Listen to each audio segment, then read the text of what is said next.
People often ask me, what does it matter what shape the earth is?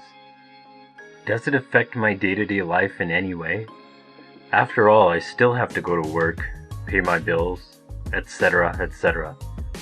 And of course, while all that is still true, I always point out to them that we all perceive that the earth is flat and motionless. It's what we as children inherently knew, even though we may not have definitively defined it as such. But then along came these authorities who told us that it's otherwise, and not just vaguely different than what we perceived, but so drastically different than that which our empirical senses so consistently informed us. People argue, I'm not a pilot or a navigator. I don't fly planes or navigate ships. I don't send rockets out into space. I'm not an astronaut or a spacefarer or even an engineer for that matter. It doesn't matter to me whether the earth is flat or a globe, a triangle or a cube.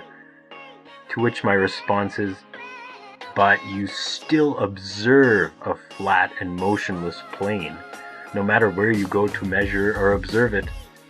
Think about it.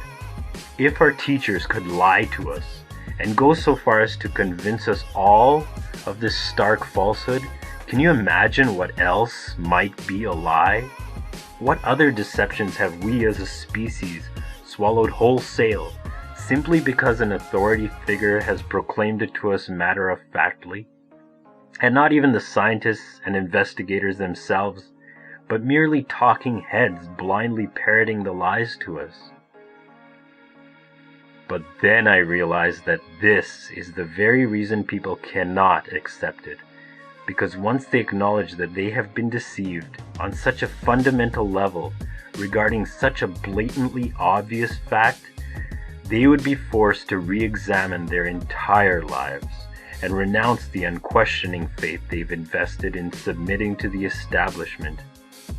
I don't blame them.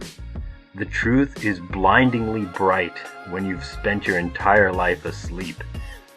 Those of us who have chosen to seek out truth mustn't condescend them, criticizing them for wanting to continue on in ignorance, afraid that their well-maintained bubble of trust is about to burst. We must be empathetic, considering truths that may lay ahead of ourselves, which we may not be willing to face up to. When you first find truth, you will be troubled. But if you are troubled, you will then be amazed. Of course, the rabbit hole goes far deeper than flat Earth.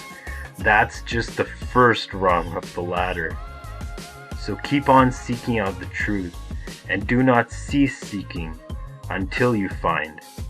For you will know the truth, and the truth will liberate you.